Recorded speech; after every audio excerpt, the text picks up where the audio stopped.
Hey guys, I am on my pilgrimage to On Track and I got a long way to drive, so I thought I might as well talk to you guys.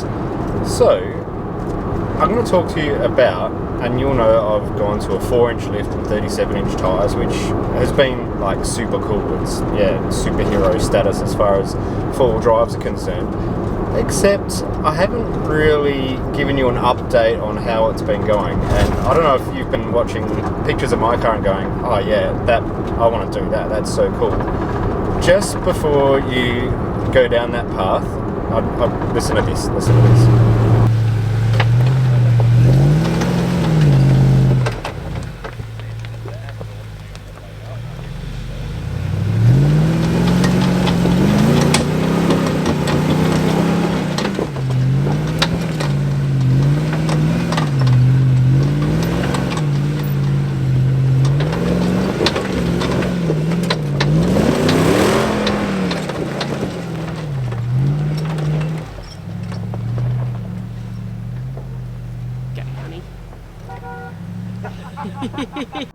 So, I wanted bigger tyres because I want to be the next person with something new, and you can't fit 37s on a Patrol unless you've got more than a 2-inch lift. It just scrubs.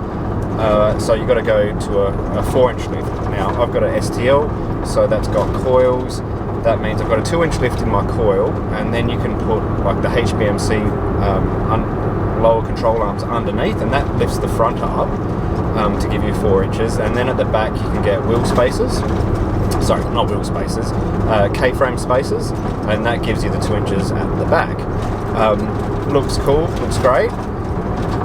However, this is the path that happened after that.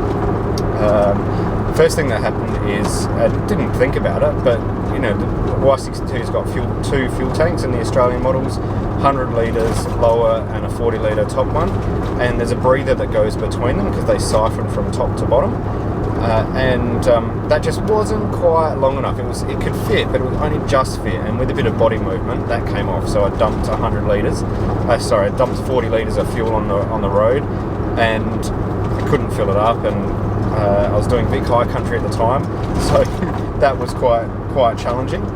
And then to get in there to fix it, you've got to get your hand up there, and it's almost impossible, and to get a longer hose. Anyway, we fixed it. On Track was amazing. I brought it back, and they modified something up, and I've never had the problem since. That was the first thing.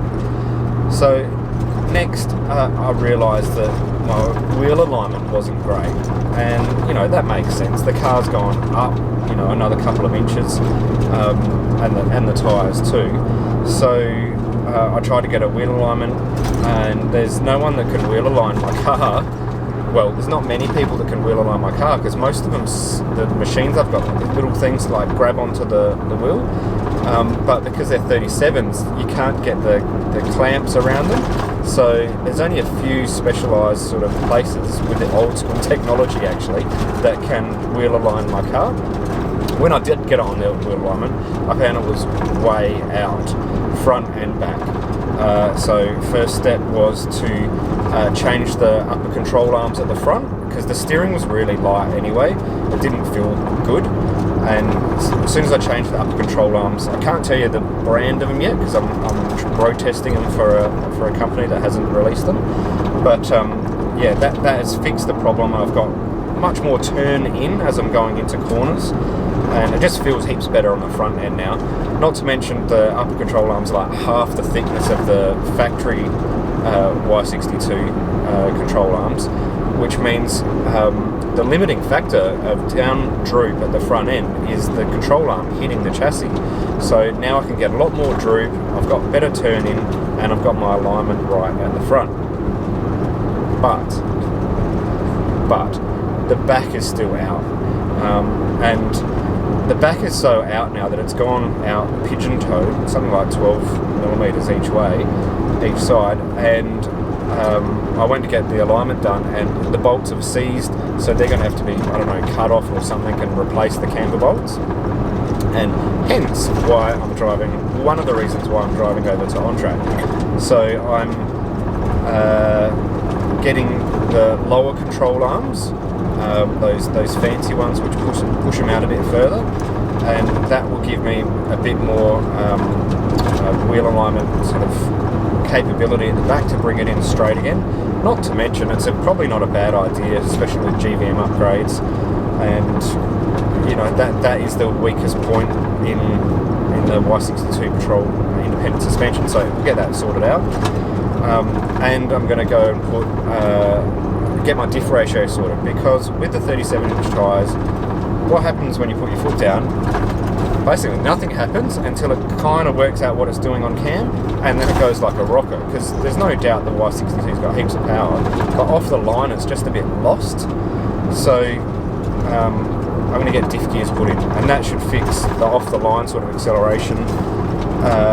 The gearbox gets lost, like the gearing with the 37-inch tyre is just too tall, and especially towing, the gearbox just doesn't know what to do, so it does nothing. So I stop dropping down gears when it's going up hills and doing all sorts of things like that. So again, I'm hoping that the diff gears are going to fix that.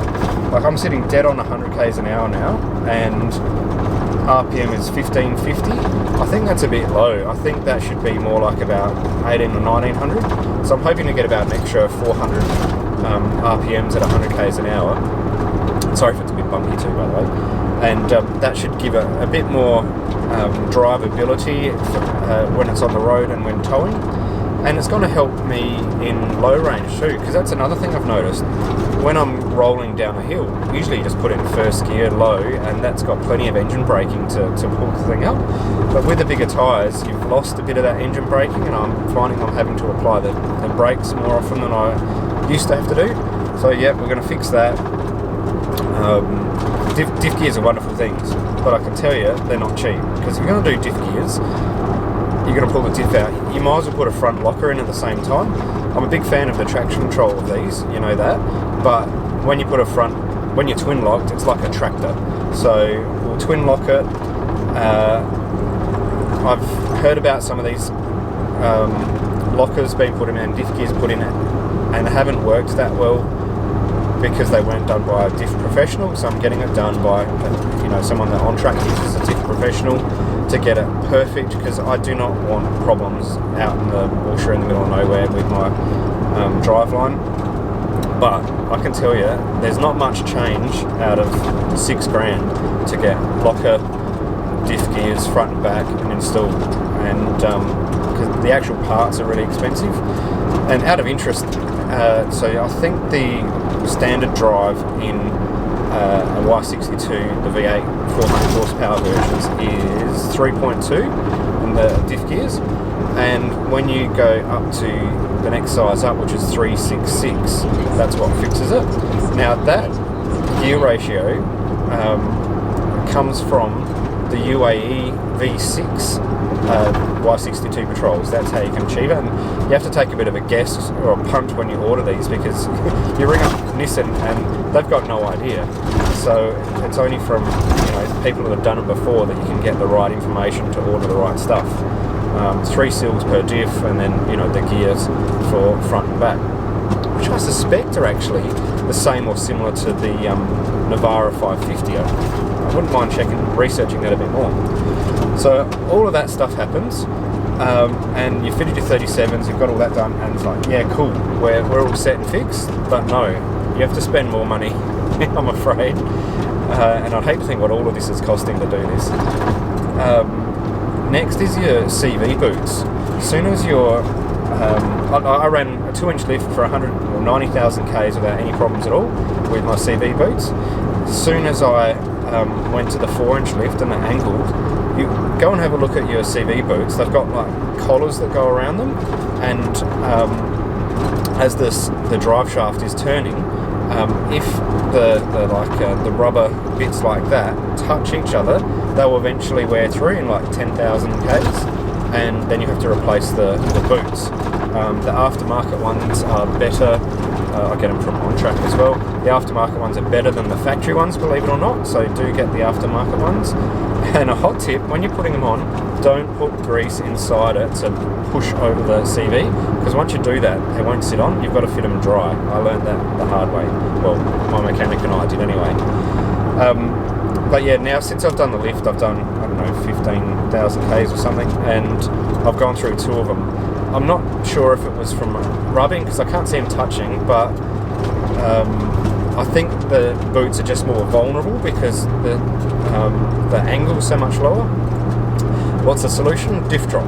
So On Track have just developed a billet diff housing, which makes everything fit, so you can drop it down 40mm, and then that will fix my front CV angles, and I'll just have to, I don't know, have a look at the back. The back actually doesn't look as bad as the front for some reason.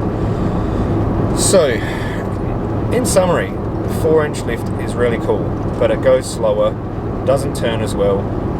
The tyres are like, well, for mine was $685 a tyre.